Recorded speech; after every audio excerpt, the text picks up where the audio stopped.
Good evening. You're listening live to the Xtreme Movie Show. Tonight's episode, Xtreme TV. I'm your host, Rob. Of course, I am broadcasting to you from the Xtreme Studios in the Pine Hills Palace, just west of Orlando, Florida. And I have from the Great Midwest on the line with me, RDV. And tonight we're going to be talking about season 3 of Ragnarok, of the show about Thor and the whole Midgard kind of thing and all that stuff that we've come to know for 2 seasons now. We're doing the third season, and of course, the third season was 6 episodes, and we had 5 episodes plus the final. We're just going to talk about it Mhm. overall. And RDV, I'll just start off by saying, I know with COVID coming out and everything, you and I had looked at a few different TV shows Yeah. to kind of take a look at, and you had, I think, were the one that originally mentioned Ragnarok, and I kind of liked how the way they set up Thor and Loki and the whole Yeah. mythology in modern day times, right? And the Yes. shot on location, all that. Yep. We sung its praises. For you, just talking about the first 2 seasons right now, as people start to come in and chat and all that, uh, briefly kind of go over what you thought about seasons 1, seasons 2, what you were expecting going into season 3. Well, okay. So season one is or just basically for those who don't know what Ragnarok is, it's these two high school or teenage brothers. They're like 17 or 16, can't remember what they are, but they're moving back into the town of Edda and over in Norway with their mother. Their father had recently passed away, so they finally moved back, and they're so they're and so these it turns out these two brothers are the reincarnated versions of Loki and Thor. And like I said, like the going into this, I was like, oh, that's kind of cool. I'm not really sure what it is, and I'm watching it. And the thing is, you're watching this show. There's two ways you can watch it: with English subtitles or English dub. I chose English dub because I don't have time to invest in just reading the subtitles. I like looking at stuff. You know, I Mhm. want to see the scenery. I want to see the characters instead of just looking at the bottom screen, looking what they're saying. And overall, like I said, this was actually pretty good how they brought the characters. We learned that the frost giants, survived the last battle between Thor and everybody else, and they own the corporation, the big company in the town of Edda, and they're corrupt, they're vile. It's like I said, it was fun. The dub was okay. I actually didn't mind the dub. It wasn't that bad. It actually lined up with the mouths a lot of times. So going into this, the mother throughout the first 2 seasons, the mother has no idea about anything. She's oblivious. The frost giants, the wife, because they're not really a family, but they're posing as a family. The Exactly. wife is the principal of the school. She learns that Magda is very encouraging to Thor. They're all afraid of basically Thor, and they think so basically what she does, she tries to make everybody in town think that that Magda is crazy, and tries Mhm. try to get him and he's upset because his best friend he makes there ends up being murdered by one of the frost giants, and it's a whole and that's because the whole vendetta. We get to see Odin, we get to see, and by second season we get to see other gods coming in the play. Freya, and I forgot what the other one was, but anyway, that's besides the point. Uh, little bit of a Greenpeace thing, and act because there's a lot not woke as you say with Netflix woke, but obviously because the frost giants are evil, and their corporation is basically polluting the water, or that basically because of in the sense that they were taking their chemicals and walking away in a cavern part there, and they were leaking and going into the water system. And a couple of People, people got and cancer. yes, people are getting sick. Workers, Not even uh, we're dropping dead left and right. It's just, yeah, and it's not blatant in it. It's just more of a oh, storyline with it too. And of course, yeah. every corporation, of course, to them is evil and does dastardly things because God forbid you produce energy or whatever. So, asking, was there powers? Actually, yeah, Thor, even without his hammer, because he doesn't get his hammer till like the second season, but he has powers. He finds as he starts, because basically the old He man has he an does disappear. awakening, and Yeah, he doesn't know what he is. That's the no, beauty of watching the show yes. is you get to see it unfold. It's like he's coming into his own and starting to realize, hey, all these people about town, the guy in the wheelchair, this chick over here, this blah blah blah. No, they're not Yeah, just high school friends. They're all a part of the giant mythos. That's kind of cool. yeah. The townspeople. The old man at the retirement home is Odin. He's on The his guy scooter, at the his eye diner. patch. Yeah, the guy at the diner is later revealed to be Balder. Hmm. Uh, I mean, and as Magna, aka Thor, reincarnated, gets his powers awake inside him. He starts getting extra strong. He can run fast, more stamina. Doesn't He's need starting those glasses anymore. takes his glasses off. It's very much like Tobey Maguire. I mean, you don't see the muscles like go from picks off like hey, the comedy like that, but I mean it is similar to that where he learns that he can run real fast and he's timing himself basically like we do it if you're a 17-year-old and found out you're basically reincarnated version of Thor. Yeah, locating. Ed's already hitting the edibles. We call him Ed for edibles. Edible brewer. So I do like this. I mean, there's tension between the Frost Giants and Thor. They have a weapon that can kill Thor, but Thor doesn't have his hammer. So the first 2 seasons is basically him trying to survive, also get revenge for his fallen friend Isildur who died, and also he wants to forge the hammer. Yes. So I love that. So going into this, my expectations for the 3rd season, all right. I thought like okay, he's now got the hammer. We now we're all talking to Ragnarok because Loki, his brother, had a tapeworm and it grew. And now it's like the size of. This is kind of funny. Yeah, it grew. It's like, and he has a psychic connection to it. They do play into the homosexuality of Loki, which is actually, and it's not a Netflix thing, right? Well, I didn't see him hitting any girls.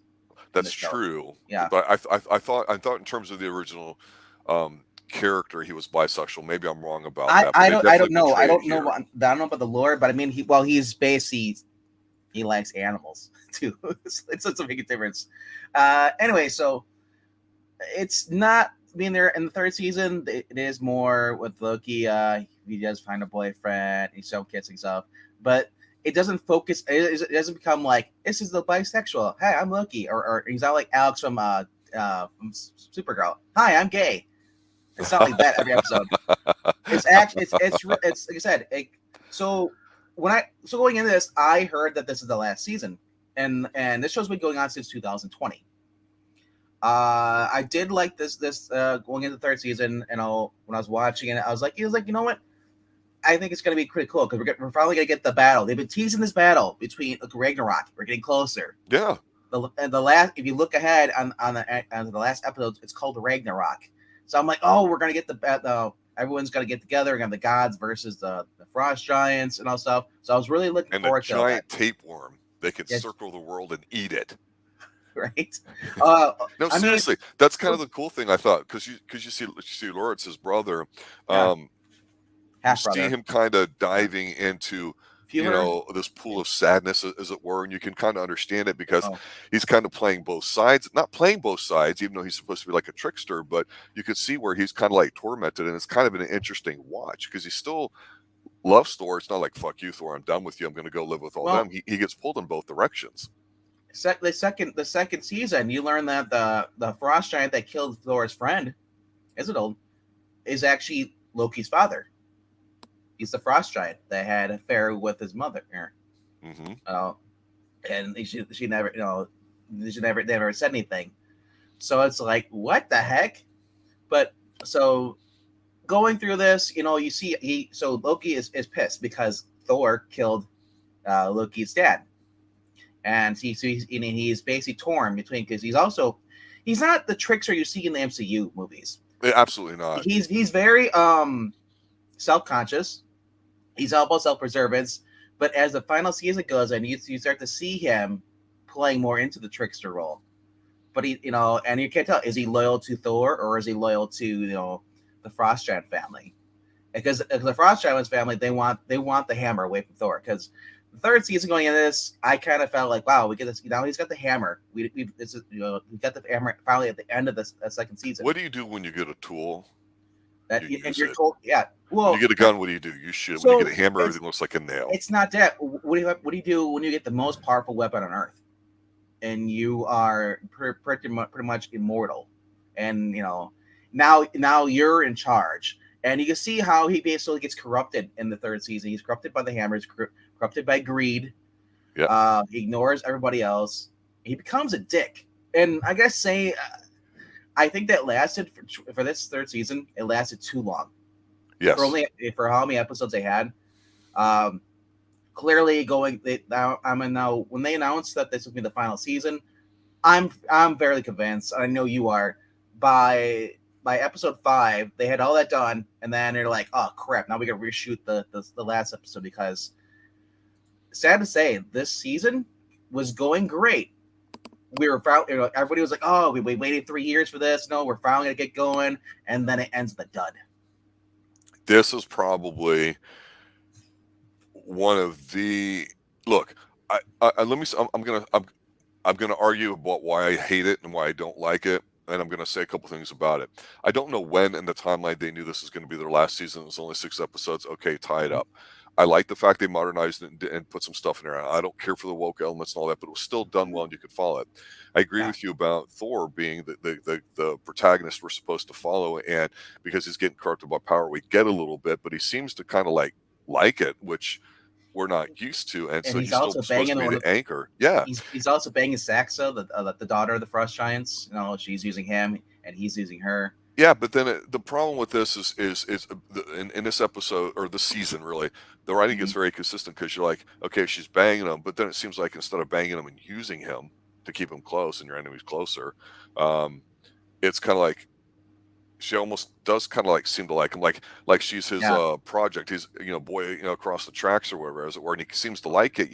He gets the really nice bag and he starts dressing up. I mean, he becomes a dick, and it's kind of funny for an episode. But the thing that bothers me is you go with all this rage that he's got and all this. You expect it to be a revenge story, and he has a very difficult time convincing the other people to kind of join him, even though the elders are letting him know what's going on. And the discovery part's great. So okay. What are you going to do, Thor? You got your fucking hammer. You got this going. Now we got to put everything on the table and do it. Yeah. And so in episode 5, you get the big scene where the two opposing forces, if you will, meet, and it's like right Arrow. out of Rumblefish, right? It's like Arrow. Yeah, exactly. They've got all their weapons. They're looking. They do the slow walks and this and that.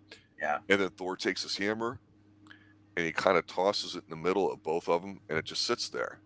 And then, of course, the Frost Giants, they had really cool weapons. One of my takes her weapon, and she just kind of like tosses in the middle.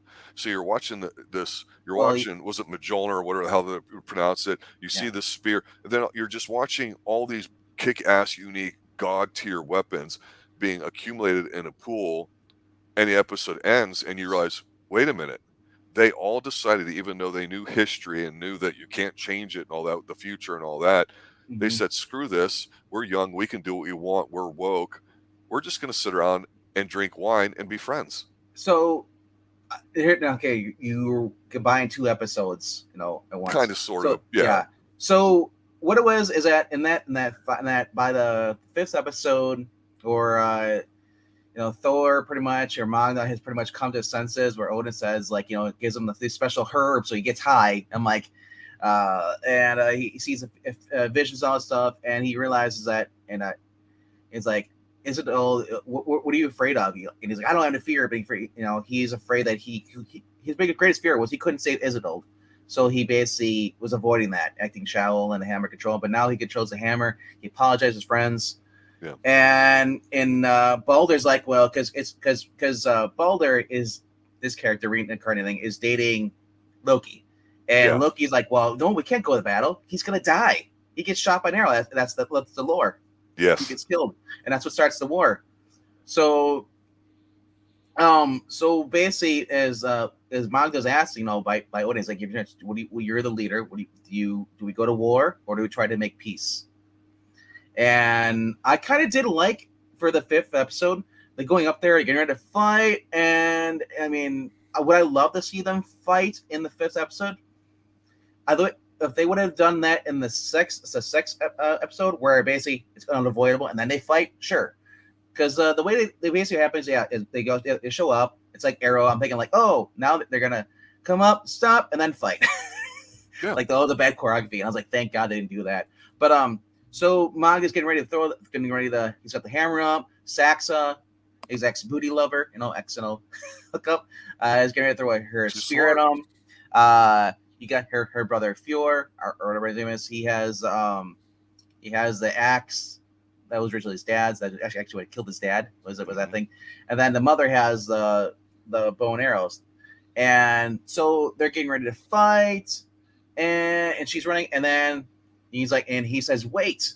He's like, and basically Thor at the last minute says, "I want peace," because I don't know if we can try to change, because that is very manga thing too.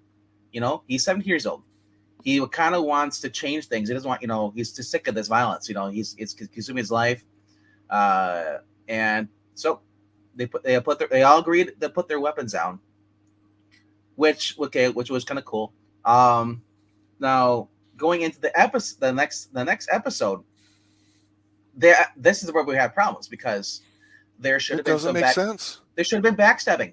Loki should have backstabbed him, yes, or something like that, or something like that. They should have They should have used that as a way to gain the advantage. Because Loki told the Midgard serpent to go on the ocean. The serpent should have said, "Screw you," and wants to get revenge on Thor. Yeah, that should have been the ending, and that should have been like the cliffhanger for if we were gonna do this and have Thor kill the Midgard serpent, or at least the ending. You're like, no, did he kill it or did it kill him? You decide. Something like that. Or ended at episode 5. Give us that's their season finale, where they're gonna try and peace, and then we come back next season and we find out that the peace is canceled. But that would have been the 4th season, where the peace is starting to get strained again, because they don't trust each other. Thor's trying to keep it together. Because you got the other guys are kind of conceited as it is. Mm-hmm.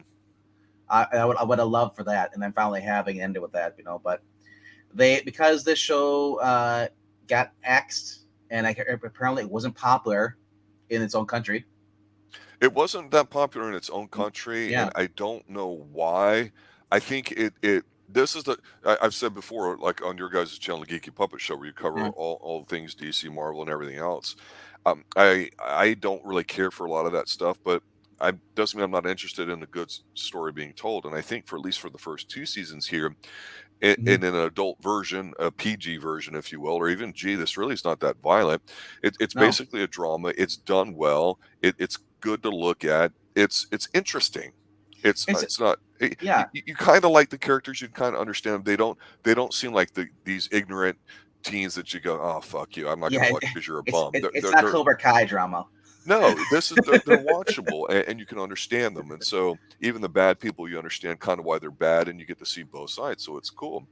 Had this been rated R, though, there's a few things I wanted to see. Obviously, it's kind of weird because they are minors, so I understand that's why they didn't show any of the sex scenes like that stuff. No, but I would love to see repercussions, like his mom finds like, wait, you're having sex? You're only 17 years old. I would have loved to see something like that. But his mom's so oblivious throughout the whole entire series. She never even learns that her sons are Loki and Thor. That's how stupid she is and kept in the dark. That's poor writing. Yeah, that is poor writing.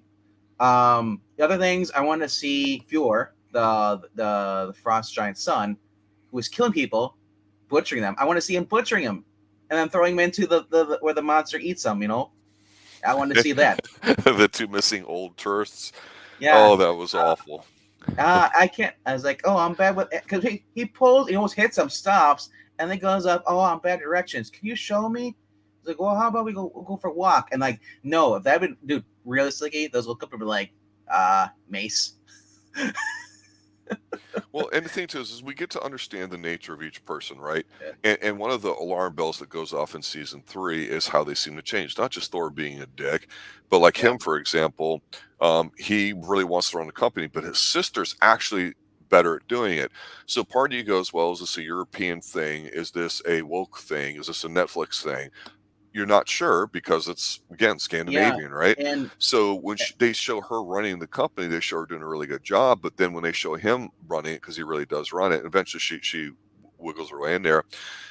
He makes a comment, and he's just kind of bitching at the secretary about the coffee not being hot, or I don't know, something stupid. You like cake? You want to have cake at home with you? You're fat. And then basically, he like fat shames her, and he still gets the secretary though. What are you doing? Well, whatever. The point being is like, okay, he's a smart dude.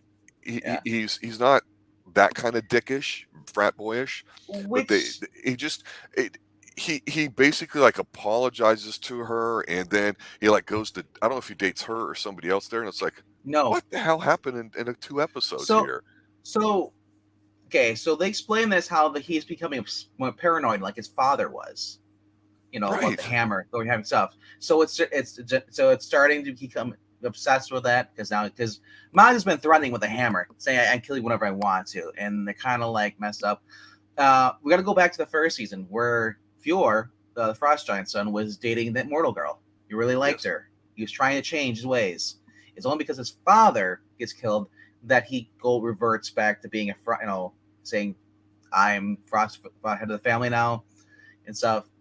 And like I said, it's a very complicated character for him. But yeah, the only thing that didn't make sense, and this is another bad writing, is that there's a secretary or I guess assistant. You guys, she comes in, executive assistant comes in and always helps him out, you know. And at the end, after he steps down, and she's seen how he basically treated that, he fat shamed that one lady, the new worker. Yep. He's a dick. She has the hots for him. Now that makes sense though in the real world though, but I mean, like in the show like this though, it was really out of place. I'm thinking like, Kind of, but he wouldn't be dating her. That would just be a Saturday night special. yeah. So at the end, like, yeah, they're like he's kind of trying to change his ways. Thor, out of nowhere in this third season, has a mortal girlfriend. No explanation how he got the girlfriend. Just that she's there. He's dating Well, his no, girl. he had one, but she broke up with him because he's getting to be kind of whatever. So he's getting a No, little mopey about it. but I mean, But then she went off the show. She went away. She moved to another no, town. but you don't understand. There's no. I'm talking about the one he's dating, when he gets back with towards the end of in the third season, because he didn't have a girlfriend in the second season. She wasn't in the part of the second season whatsoever. This girl he's dating, the one that's living, sleeping over, she was just randomly thrown in there. Or like, okay, like it's been a while, and he's got a girlfriend now. Okay. So let's pause here for a minute. Let me segue into something and then kind of tie this bow together a little bit, so that way you can give me your feedback and then really dive deep into this last episode and why it fucks it all up. I mentioned before, obviously, here on the Extreme Movie Show, big, huge Halloween fan, John Carpenter fan. Yeah. There's a lot of bad stuff with it, but it's got enough momentum like a James Bond film. I'm going to watch it. And the most recent Halloween trilogy that's out there, the third one, I did not like the second one at all. The first one was not bad. The second one did not like at all. So the third one, I was pleasantly shocked because it was such a vastly different movie, and I thought generally not necessarily to my liking or to my taste, but I appreciated how they took a guy that played Frank Hardy on a Hulu show there, the Hardy Boys, turned him into this emo 90s kind of character, and it's really about him and this girl kind of hooking up, and Mike Myers has absolutely really nothing to do with the story, and it gets kind of like weird at the end, and then it's a big kind of, fuck you and all that, but you could see that coming. So I appreciated just how vastly different the third one was. That they swung for the fences and they foul tipped it, but it was interesting. I'll say that. Doesn't mean it was good, but it means they're out of ideas in a way. Because in this last episode, when things happen, I'll let you handle some of the detail here. I go, wait a minute. We know it, even if you don't know anything about Thor and the whole history of it, enough of it's talked about or brought up in conversations where they're telling you what's going to happen, what should happen. And so the idea is that the serpent, you see the serpent occasionally, it's kind of cool in a way. I think you've seen his huge Fjord, and he's like feeding them like the ducks, with bread. And that's why the one guy was feeding them humans to make them grow faster. So it's kind of funny. But the idea is, I think that he's supposed to bite Thor, and then Thor only has like the proverbial 9 steps that he can move into this world or out of this world, and that's just following the tradition of how the story's written. Like you mentioned before about the one character that gets shot in the eye with the bow, that's the signal, the start of things to come. That's like the first domino to fall, because we see that, right? So you're like, it doesn't matter if they want peace, shit's going down, right? The problem is, since they're all graduating from high school, and to your point with this girlfriend that's sort of there, while he's watching, the hot blonde daughter, Frost Giant chick who's going to run the company, graduate and all this and that, he starts having all these visions, and we're like, oh, fuck, the war is on. You see some really cool shots, and you're like, it's going down. He's feeling it. He can see the future, and it's going to happen. And right after they graduate, there's going to be this big old battle, and it's going to kick ass. And I'm just going to go ahead and come out and say it. It turns out and I don't know if this is. I think it's intentional, obviously, because the writer wrote this, and the Yeah. decisions were made to do this. It turns out that Thor, everything that happened to him since that first girl friend of his that was a girl he was getting to know, the environmentalist, the one Yeah. investigating the company when Is it she a died. Yeah, when yeah. she died, that since then he had been making everything up in his mind because it was trauma, and they actually show him putting together his Thor comic books that I don't know if we saw any of that shit at all in all 3 seasons up to this last fucking So episode. And so it's like he made this all up and none of it was real. so no, what he actually has is a premonition when he's inside the school. So the premonition, he's having a vision Right? of what's eventually going to come to happen. And his anxiety is, and he knows, So, but the whole thing with the young Thor thing was like, I guess they throw it in there saying like, oh, he's been fascinated by Thor since he's little. And that was horrible writing. That had nothing to do with in the story whatsoever. And those comic books were fake. They were not Marvel or anything. No, They're they were yeah, not. Absolutely not. they're made for the show apparently. Props. Yeah. Yeah, pretty well done. But and him reading that, he's I almost like this in the sense that he's basically I would have loved okay, so see making that be a premonition where he fights a big serpent, where it's all started where Balder gets shot by an arrow, because we gotta wind back a little bit. So when Thor didn't have he lost his hammer because basically fighting against the Midgard serpent, he did because if Thor tried to kill him, they were having a speedboat race, and then he disabled his motor. So then little O, as they call him, shows up, and Thor throws his hammer, but it swallows the hammer and goes back down. So then Thor is powerless. So he has to put this bag he carries, puts rocks in there, and he's trying to hide it. The fact he doesn't have the hammer anymore. So then no one knows this. So Loki, who's out there, was scolding because he discovered that his pet had killed the missing campers. He's like, and the Thor was feeding him.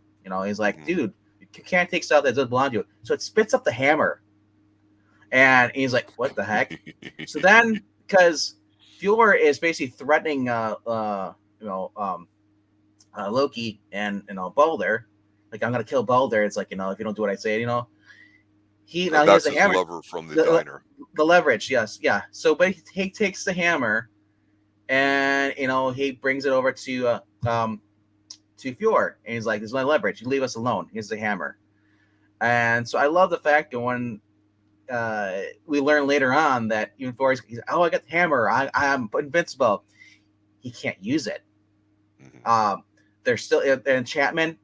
Only if you're worthy can use the hammer. And in this version, the Norwegian version, only Thor can throw the hammer. No one else can throw it. So when Fjord goes to throw it, he goes, boop, boom, drops down. And I love how Loki basically comes over and plays a trickster version with him. Like he's basically conniving. Like Loki, you see him, he's laying on the couch. He's like, oh yeah, throw it. Come on, kill me. And he throws it, goes boop. He's like, yeah. So I mean, I do like the fact there was some play as far as with the hammer and stuff throughout the season, obviously. But like I said, what does he do there? He takes his final few steps in real life and literally kneels at the foot of this chick that just showed up, like that. To your point. Well, no, his girlfriend. But again, I know. So this is while he's on the premonition. She interrupts him. I'm sorry. Where he's in the premonition, it's all playing out. What we should have got is the whole fight scene between all the gods.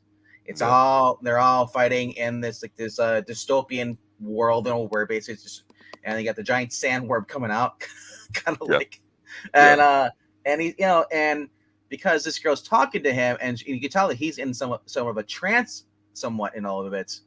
And it's right after graduation. He had just had it started while he's sitting down, and so basically there was that's what my original point was. My original point was there's this little kid that got shot in the face by an arrow by the giants, and they were setting it up to him. And he's like, he's in He's still alive. I don't know how, because that's a freaking steel arrow. That shit went through his head. Oh God, yeah. Yeah, Imagine pulling that thing out. yeah. Anyway, so we're basically, it's like, as the people are talking, it's like, oh, that's one of the gods, and he's like, oh, that's an interesting name you have right there. I'm thinking like, oh great, I'm getting excited, like, oh, they're pulling another god out. It's like is this the god of vengeance? Who is this supposed to be? It's like, I was hoping, for another big bad villain setting up for the next season, only to find out that when this kid shoots the arrow, he's pulling it, and he's like, I want to shoot my arrow, because he's still holding the freaking arrow. This little kid, and he's got the eye patch, shoots it, goes into the school, and pierces Bowler's heart, and then Thor, and this is going on. He sees this, everyone's still camping, and it's all in his. He starts having this, it's clear it's a premonition, and he starts battling. Everyone dies one by one, killing each other, to where it's just Thor and the big guard serpent, and looks like he's winning. He threw the hammer. He's calling on the lightning, lich killing, and then he's distracted by this girl as he turns to talk to his ex-girlfriend who's there confronting him. He's struck in the back and he falls down, and that's why he falls to his knees. And it's basically, the way I interpret it is like, she's a distraction. She's going to get him killed. If this ever goes out, because he can't escape fate. So, like I said, it was a very rushed ending. It clearly wasn't planned, because it doesn't match up anything with the rest of the season. I honestly, I would have loved to have that final battle be like, as the ending battle, in the fourth season, like that. Even if they did a time jump, I don't care.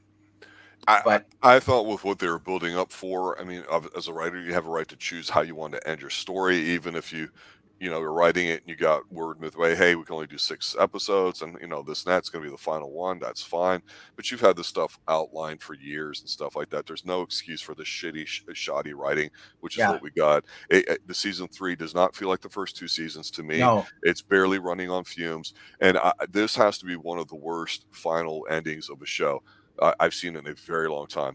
I did watch Dexter, and a lot of people hated the ending of Dexter because they wanted to see him survive in a certain way. I didn't have a problem with that, but that's eventually why they made another season of Dexter a few years ago, to kind of kill him off for good and do it. And it actually was a pretty decent season. I just feel that this one, they just said, hey, we're going to troll all these people with the comic books and everything else there too. It's like, I really felt like they were intentionally shitting on the people that watch the show.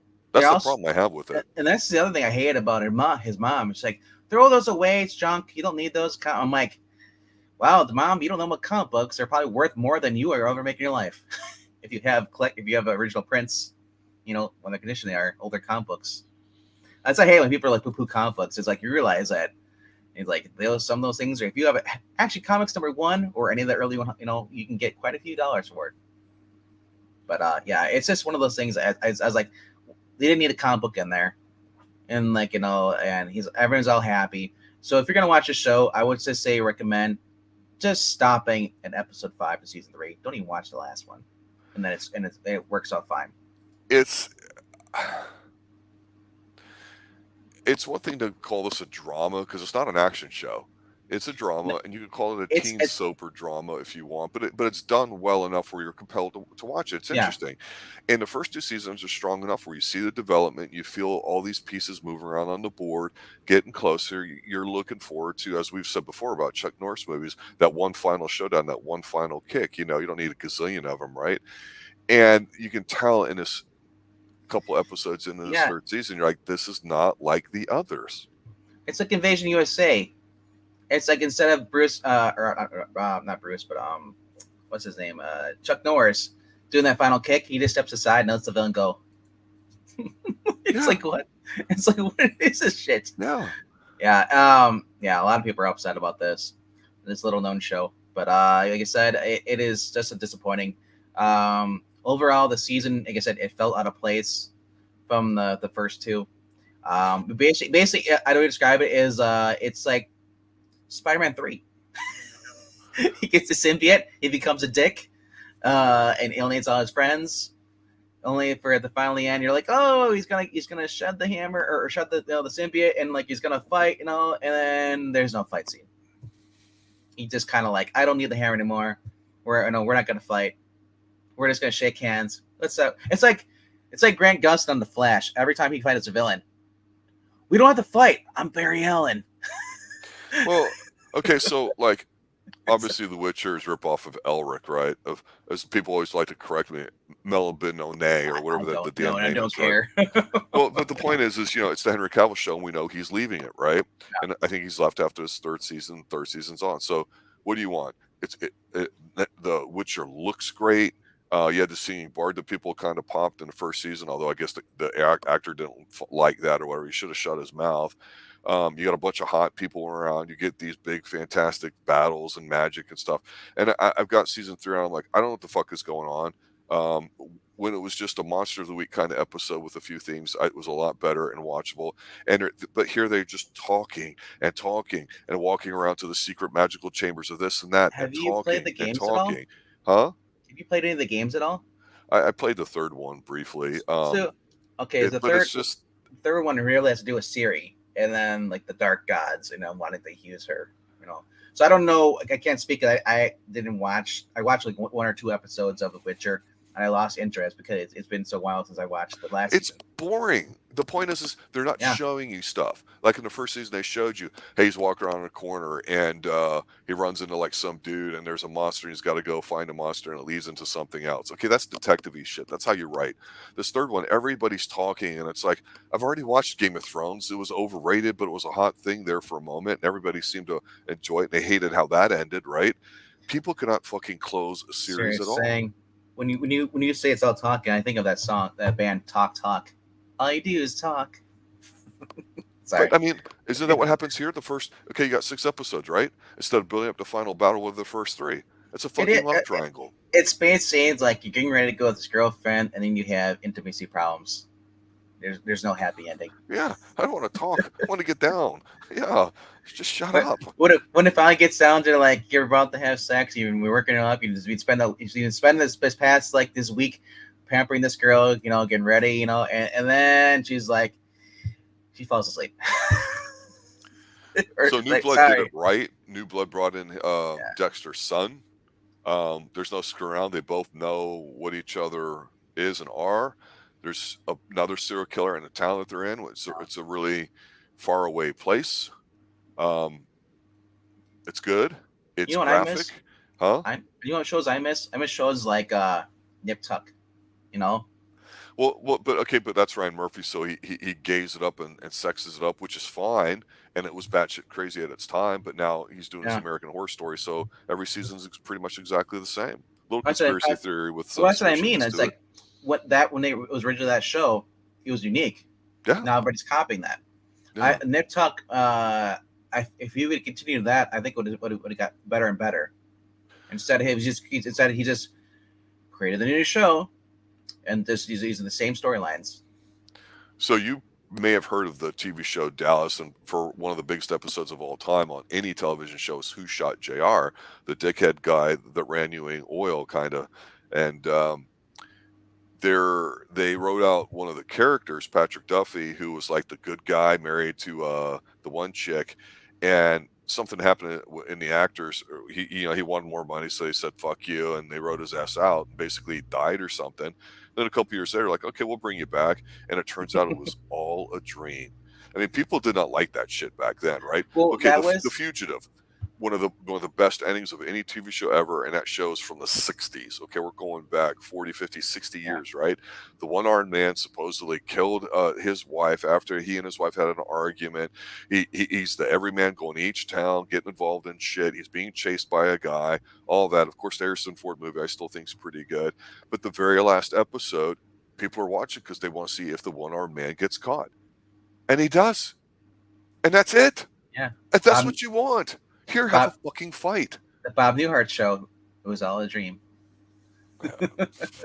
No, I think the director was trolling the fans and saying "fuck you." I really do think that.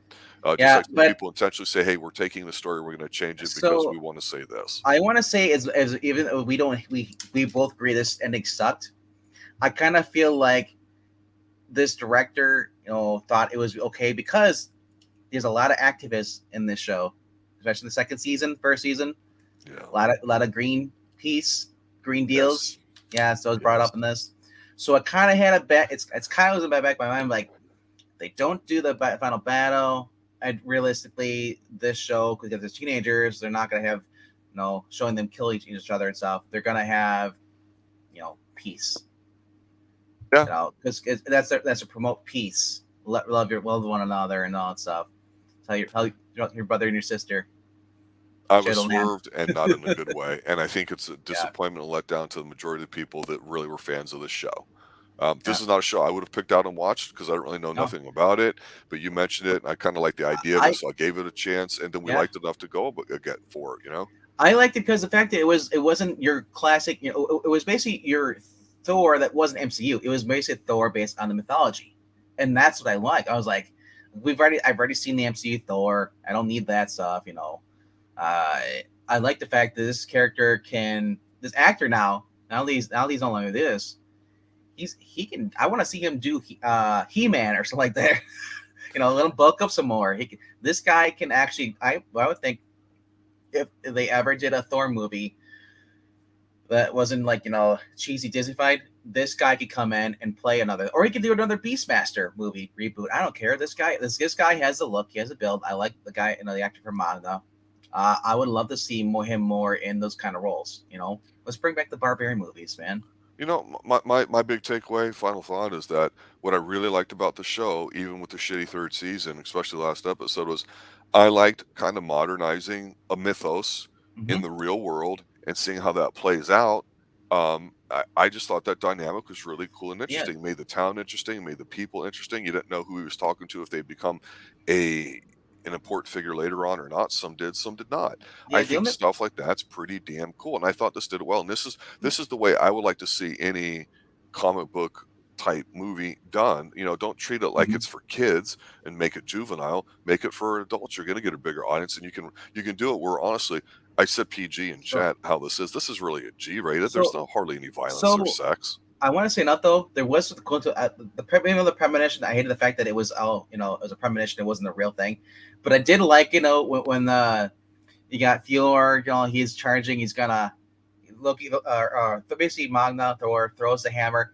Fjord ducks and it misses him. He's running him slow motion. The axe is gonna hit him, and then like Thor's like, no bitch, hammer. Calls the hammer, comes back, hits him in the back of the head, and he's dead. I was like, that was cool. I like that. There's certain things I like in the little premonition battle, but I mean, like it just sucks that it's like one of the things. It's like, oh, it never happened, or it could Bullshit. happen. Fuck you.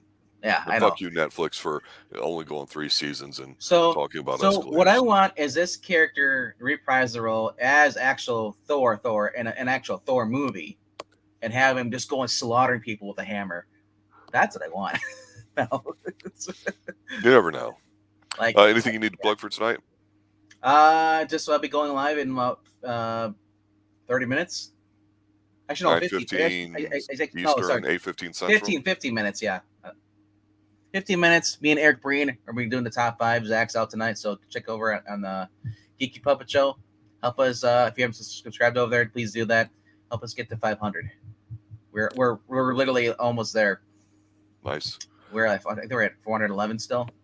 Well, there you have it, ladies and gentlemen. Ragnarok season 3 overall, thumbs down. But for the first 3 Yeah. seasons, the strength of the first 2, I'd still give it a thumbs up. Definitely worth it there. Check it out on Netflix, a Netflix special, as it were. Have a good night, everybody. Thanks for watching, listening, and getting the word out. Colored Nights over 500 views. Thank you for that. We'll do more erotic thrillers because of that. And Have a good night. Stay extreme. Right. If you guys like this show, let us know down below. Comments, questions.